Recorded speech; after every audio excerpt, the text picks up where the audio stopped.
how to download apps from Safari to your iPhone. Hey everyone, welcome back to the channel. In today's video, I'm going to show you how to download apps directly from the Safari browser on your iPhone. Let's jump right into it. Before we start, we need to make sure your iPhone allows app installations. To do this, open the Settings app and scroll down to Screen Time. Tap on Content and Privacy Restrictions. And if it's turned on, tap on iTunes and App Store Purchases. Here, you'll see an option for installing apps.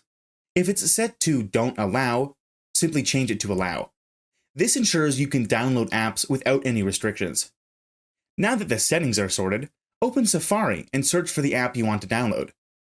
Once you find the app, tap on the download link, and you should see the installation options. Go ahead and install the app. It's that simple.